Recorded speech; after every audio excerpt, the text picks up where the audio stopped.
السلام علیکم ورحمۃ اللہ وبرکاتہ۔ نحمده ونصلي على رسوله الكريم اما بعد قال الله تبارك وتعالى في القرآن المجيد والفرقان الحميد فأعوذ بالله من الشيطان الرجيم بسم الله الرحمن الرحيم وَإِذْ أَخَذَ رَبُّكَ مِنْ بَنِي آدَمَ مِنْ ظُهُورِهِمْ ذُرِّيَّتَهُمْ وَأَشْهَدَهُمْ عَلَى أَنْفُسِهِمْ أَلَسْتُ بِرَبِّكُمْ قَالُوا بَلَى شَهِدْنَا أَنْ تَقُولُوا يَوْمَ الْقِيَامَةِ إِنَّا كُنَّا عَنْ هَذَا غَافِلِينَ وقال النبي صلى الله تعالى عليه وسلم كن في الدنيا كأنك غريب أو عابر سبيل اور کما قال صلی اللہ تعالی علیہ وسلم۔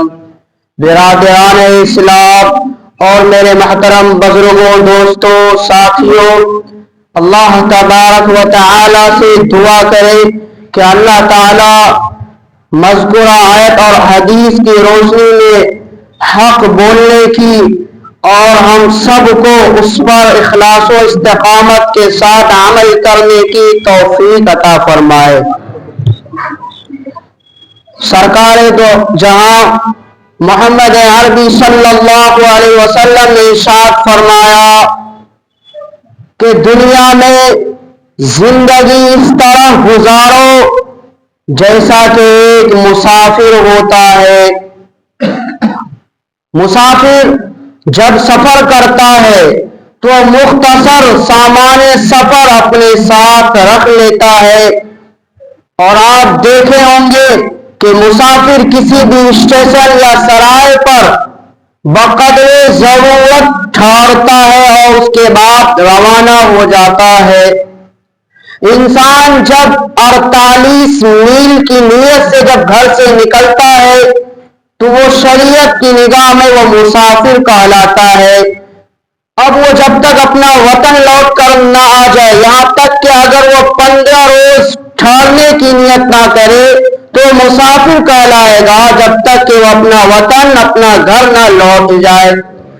میرے بھائیو، اسی طرح ہم سب مسافر ہیں، کیونکہ ہمارے جد امجد سیدنا حضرت آدم علیہ السلام کو اللہ تبارک و تعالی نے اپنی قدرت کاملہ سے پیدا فرمایا اور جنت میں رہنے کا ٹھکانہ دیا۔ فرمایا اللہ تعالیٰ نے وَقُلْنَا يَا آدَمُ اسْكُنْ أَنْتَ وَزَوْجُكَ الْجَنَّةَ وَكُلَا مِنْهَا رَغَدًا حَيْثُ شِئْتُمَا۔ فرمایا ہم نے اے آدم، تیرا اور تیری بیوی کا ٹھکانہ جنت ہے، اس میں رہو سہو، جہاں سے مرضی ہو کھاؤ پیو، جنت تمہارے لیے ہے۔ لیکن اسباب پیدا ہو گئے اور جنت سے سفر کر کے انسان دنیا میں آ گیا۔ اس اعتبار سے ہم سب کا آبائی وطن، اصلی وطن جنت ہے، اور جنت بنائی گئی ہے ہمارے لیے۔ اب جب تک ہم لوگ دوبارہ جنت میں لوٹ کر نہ چلے جائیں، ہم واپس نہ ہو جائیں، اس وقت تک ہم سب حالت سفر میں ہیں، ہم سب مسافر ہیں۔ حضرت علامہ ابن جوزی رحمۃ اللہ علیہ فرماتے ہیں کہ انسان کی زندگی کے 6 سفر ہیں۔ انسان کی زندگی کے 6 سفر ہیں۔ ان 6 سفروں میں سے جو سب سے پہلا سفر ہے، اس سفر کا نقشہ قرآن کریم نے اس طرح کھینچا ہے وَإِذْ أَخَذَ رَبُّكَ مِنْ بَنِي آدَمَ مِنْ ظُهُورِهِمْ ذُرِّيَّتَهُمْ وَأَشْهَدَهُمْ عَلَى أَنْفُسِهِمْ أَلَسْتُ بِرَبِّكُمْ قَالُوا بَلَى شَهِدْنَا أَنْ تَقُولُوا يَوْمَ الْقِيَامَةِ إِنَّا كُنَّا عَنْ هَذَا غَافِلِينَ، کہ ان سے اس وقت کا واقعہ ذکر کیجئے جب آپ کے رب نے عالم ارواح میں سیدنا حضرت آدم علیہ السلام کی پشت سے خود ان کی اولاد کو اور اولاد آدم کی پشت سے ان کی اولاد کو نکالا، اور اللہ تعالیٰ نے سمجھ بوجھ عطا فرمائی، اور اس سمجھ بوجھ کے وجہ سے اللہ تعالیٰ نے اپنی پہچان کروائی، اور سبوں نے کہا، جب اللہ نے کہا کہ بتاؤ کیا میں تمہارا رب نہیں ہوں، الست بربکم، تو سبوں نے کہا بلا کیوں نہیں، واقعی آپ ہمارے رب ہیں۔ پھر اللہ تبارک و تعالی جو وہاں ملائکہ اور جو دیگر مخلوقات حاضر تھی سب کو اللہ تبارک و تعالی نے گواہ بنایا اور سب کی طرف سے یہ ارشاد فرمایا کہ ہم سب اس واقعے کے گواہ ہیں۔ سوال ہوتا ہے کہ یہ گواہ، یہ اقرار و شہادت کیوں؟ یہ اس لیے تھا، یہ اقرار یہ شہادت اس لیے تھا کہ کل کوئی بھی انسان وہاں جا کے انکار نہ کر سکے کہ ہمیں تو کچھ پتا ہی نہیں تھا، ہمیں تو خبر ہی نہیں تھا۔ تو میرے بھائیو، انسان کی زندگی کا سفر، پہلا سفر اس طرح شروع ہوا کہ اللہ نے حضرت آدم علیہ السلام کی پشت سے قیامت تک کے آنے والے انسانوں کی روحوں کو پیدا فرمایا اور اللہ نے اپنی تجلی فرما کر اور پہچان کروایا۔ اللہ یہ عہد لیا، وعدہ لیا کہ بتاؤ کیا میں تمہارا رب نہیں ہوں؟ تو سب سے پہلے سرکار دو عالم صلی اللہ علیہ وسلم نے ارشاد فرمایا بے شک آپ ہمارے رب ہیں۔ پھر دیگر مخلوقات نے جواب دیا واقعی آپ ہمارے رب ہیں۔ تو انسان جب دنیا میں آتا ہے وہ مسافر بن کر آتا ہے اور مسافر کے گھر میں پیدا ہوتا ہے۔ فرمایا اللہ کے رسول صلی اللہ علیہ وسلم کل مولود یولد علی الفطرہ، جب بچہ پیدا ہوتا ہے وہ اسی فطرت پر پیدا ہوتا ہے، اسی اقرار اور عہد پر پیدا ہوتا ہے۔ اب پیدا ہونے کے بعد اب والدین یا تو ان کو یہودی بنا دیتے ہیں، نصرانی بنا دیتے ہیں یا مجوسی بنا دیتے ہیں، لیکن اس کی فطرت وہی دین حنیف ہے۔ پھر اللہ تبارک و تعالی نے انسانوں پر مزید اپنا یہ فضل فرمایا کہ اس پہلے سفر کے وعدے کو یاد دلانے کے لیے اپنے نبیوں کو بھیجا، پیغمبروں کو بھیجا، قرآن پاک نازل فرمایا اور دیگر کتابیں نازل فرمائی۔ یہ ساری کی ساری چیزیں صرف اور صرف اس لیے تھی کہ کل قیامت کے دن کوئی انکار نہ کر سکے، کوئی یہ نہ کہہ سکے کہ انا کنا عن ھذا غافلین، ہم تو اس سے بے خبر تھے، ہمیں معلوم نہیں تھا، اور یہ کہنا اس کو آگ سے، جہنم سے نجات نہیں ملے گی۔ محترم بزرگوں اور دوستوں، انسان کی زندگی کا دوسرا سفر جب نطفہ باپ کی صلب سے نکل کر رحم مادر میں آ جاتا ہے۔ اس سفر کی مدت عام طور سے 9 مہینے کی ہوتی ہے، اور اللہ کی قدرت دیکھیے کہ پانی کا ایک ناپاک قطرہ کب اللہ تعالیٰ اس کو گوشت کا لتھڑا بنا دیتے ہیں، کب ماں باپ کو پتہ ہی نہیں چلتا، کب ہاتھ پیر اور دوسرے انمول اعضاء تیار ہو جاتے ہیں۔ انسان کی زندگی کا تیسرا سفر ماں کے پیٹ سے جب دنیا کے پیٹ میں آتا ہے، یہ انسان کی زندگی کا تیسرا سفر ہے۔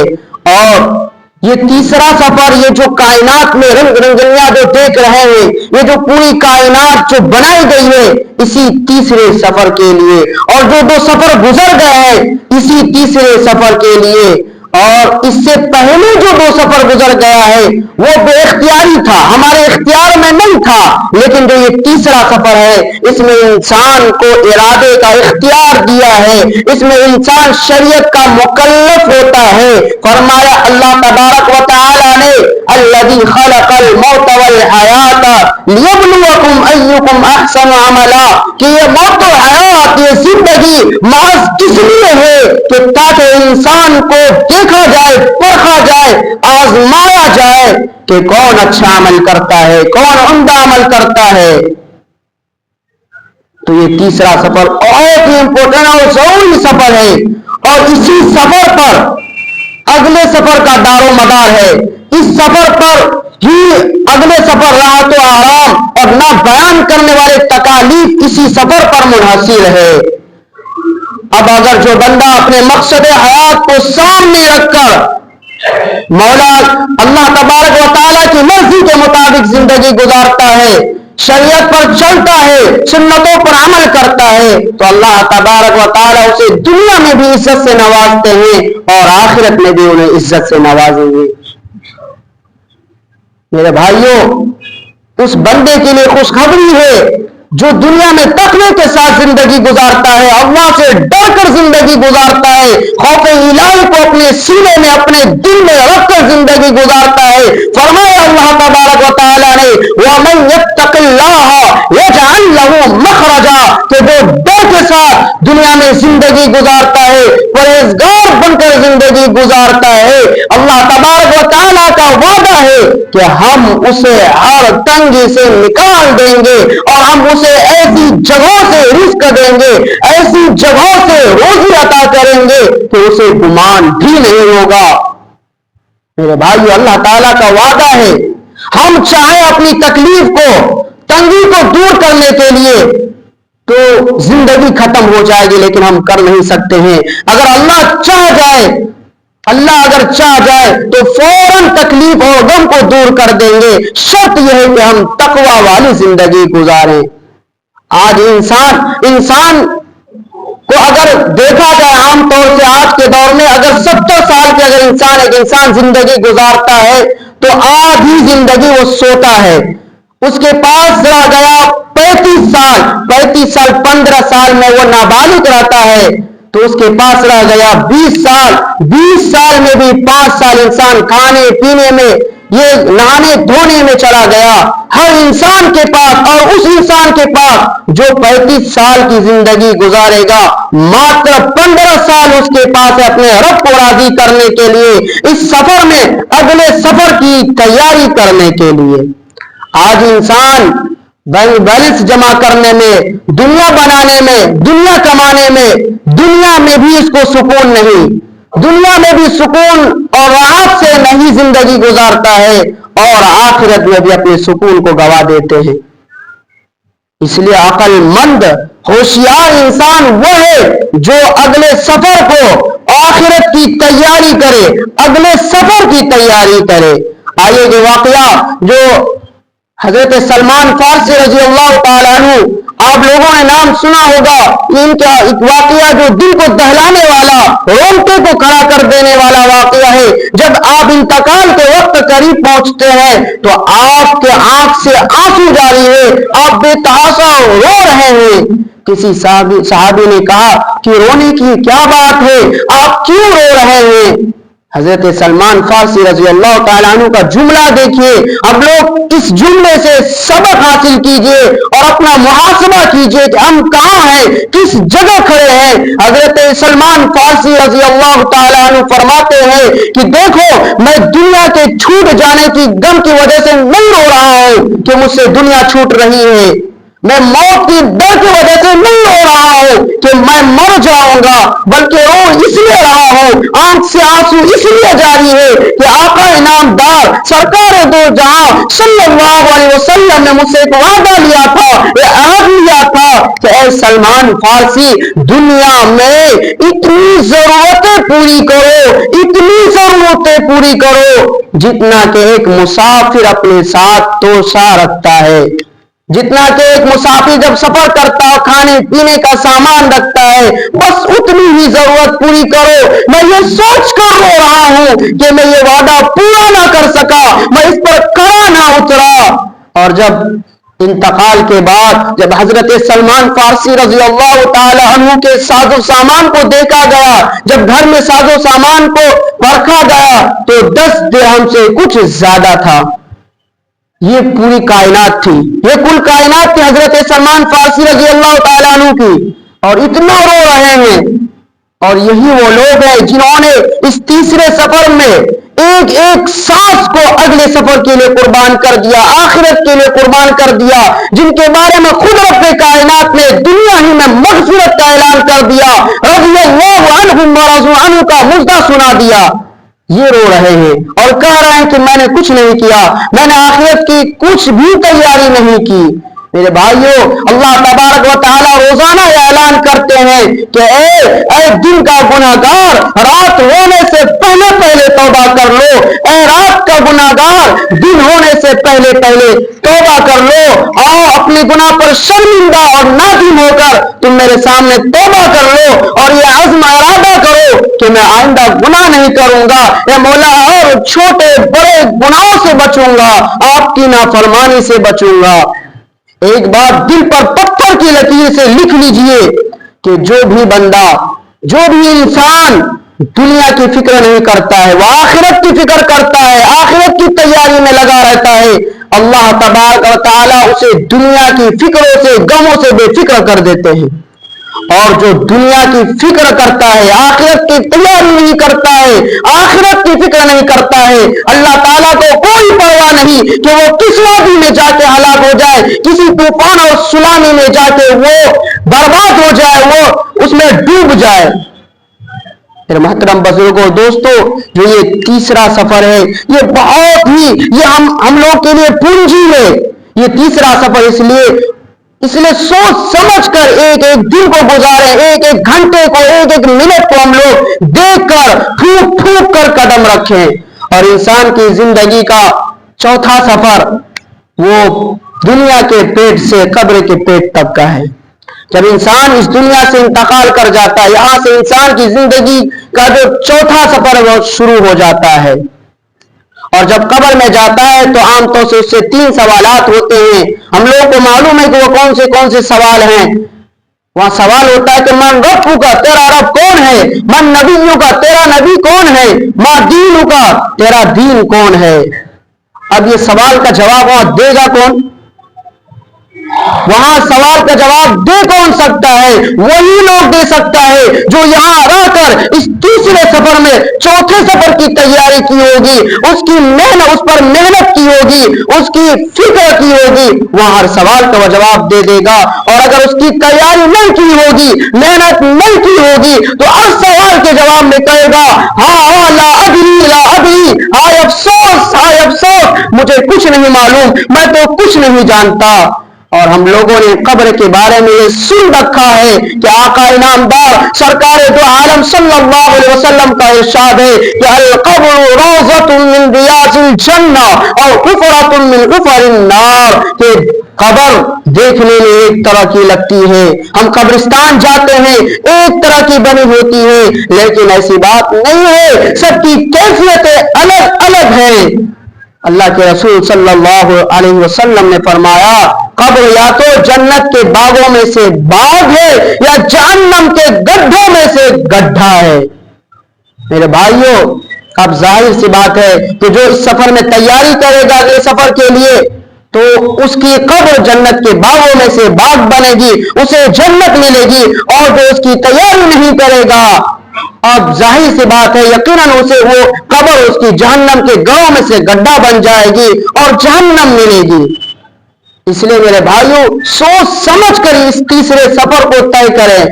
انسان کی زندگی کا چوتھا سفر، انسان کی زندگی کا 5واں سفر شروع ہوتا ہے قبر سے لے کر میدان حشر تک کا۔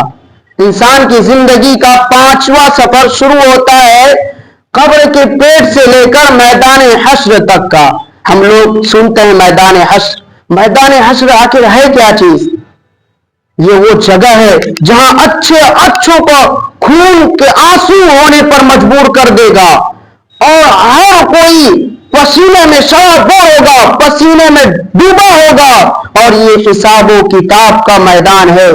یہاں کوئی کسی کا کام نہیں آئے گا، یہاں نہ مال دولت روپیہ پیسہ اولاد کچھ بھی کام نہیں آئے گا، بلکہ اللہ تعالیٰ نے جو ہمارے سب سے زیادہ عزیز اور قریب اور جن کے لیے ہم سب کچھ کرتے ہیں ان کے سلسلے میں اللہ نے کہا دیا ہے یوم یفر المرء من اخیہ وامہ وابیہ وصاحبتہ وبنیہ۔ وہاں نہ باپ بیٹے کا ہے، نہ بیٹا باپ کا ہے، نہ بیٹی ماں کی ہے، نہ ماں بیٹی کی ہے، نہ بیوی شوہر کی ہے، نہ شوہر بیوی کا ہے، نہ بھائی کا ہے۔ وہاں کوئی کسی کا نہیں ہوگا۔ وہاں فمن ثقلت موازینہ فاولئک هم المفلحون ومن خفت موازینہ فاولئک الذین خسروا انفسهم فی جہنم خالدون۔ وہاں نامہ اعمال کو تولا جائے گا، اور جس کے نامہ اعمال وزنی ہو گئے، جب پلے میں رکھا جائے گا، جب وزنی ہو جائیں گے، سمجھے اس کے لیے کامیابی ہے، وہ کامیاب ہو گیا، اور جس کے پلے جھک گئے سمجھیے وہ اپنے آپ کو گوا دیا، وہ ناکام ہو گیا۔ میرے بھائیوں، تو یہ انسان کی زندگی کا یہ 5واں سفر ہے۔ انسان کی زندگی کا چھٹا اور آخری سفر وہ میدان حشر سے لے کر جنت اور جہنم کی طرف ہے. اب انسان اپنے اصلی وطن میں جا رہا ہے. یہ چھٹا سفر انسان کی زندگی کا وہ میدان حشر سے لے کے جنت و جہنم تک کا ہے.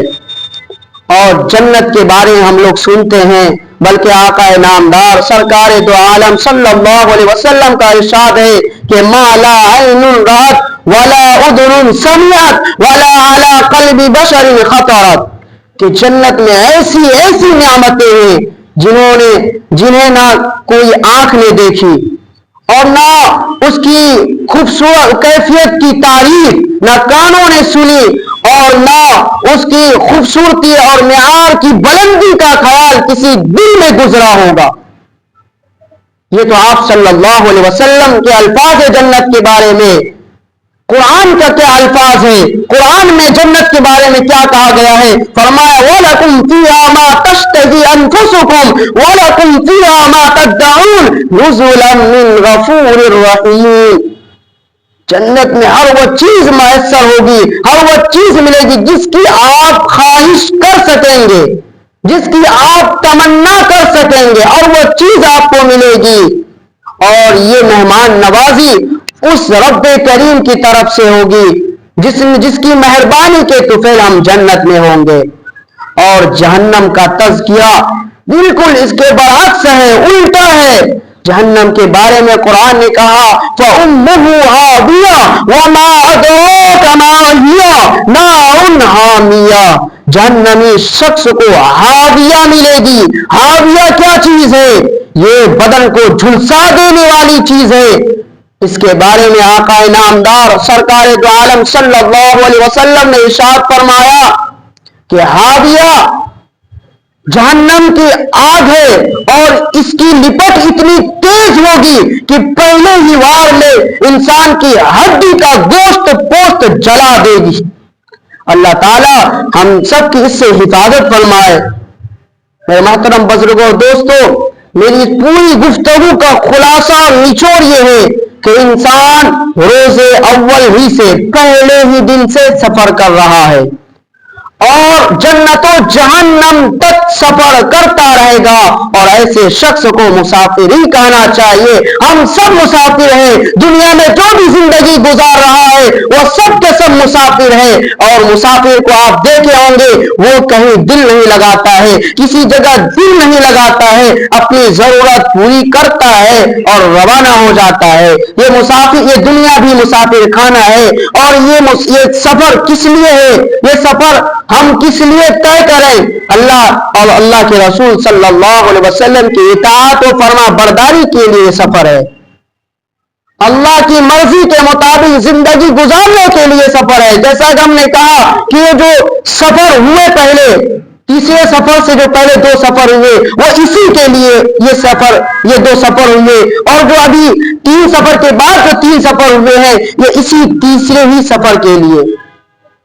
اس لیے میرے بھائیوں، ہم زندگی گزارے اگر ہم اس تیسرے سفر کو اگر ہم اچھے سے گزارتے ہیں، اللہ کے رسول کی اطاعت کرتے ہم اگر گزارتے ہیں، تو اگلا جو سفر ہوگا قبر اور میدان حشر اور جنت و جہنم تو بخیر و خوبی سے ہو جائیں گے. اور اگر ہم نے لاپرواہی سے اور اگر زندگی گزارے اور اس تیسرے سفر کو طے کیا تو ہمارے ہاتھ میں سوائے پچھتاوے کے اور افسوس کرنے کا اور کچھ نہیں رہے گا. اس لیے ہم زندگی گزارے تو قدم جب رکھیں تو پھونک پھونک کر رکھیں. ایک منٹ کا محاسبہ کریں کہ ہم کیا کر رہے ہیں، ہمارا وقت کس میں لگ رہا ہے. کسی شاعر نے کیا خوب کہا ہے کہ جیسی کرنی ویسی بھرنی، نہ مانو تو کر کے دے. جیسی کرنی ویسی بھرنی، نہ مانو تو کر کے دے. جنت بھی ہے دوزخ بھی ہے، نہ مانو تو مر کے دے. اللہ تبارک و تعالیٰ سے دعا ہے کہ اللہ تعالیٰ ہم سب کو کہنے سننے سے زیادہ عمل کرنے کی توفیق مرحمت فرمائے. آمین. وآخر دعوانا الحمدللہ رب العالمین. جو حضرات سنت نہیں پڑھے ہیں وہ سنت پڑھ لیں.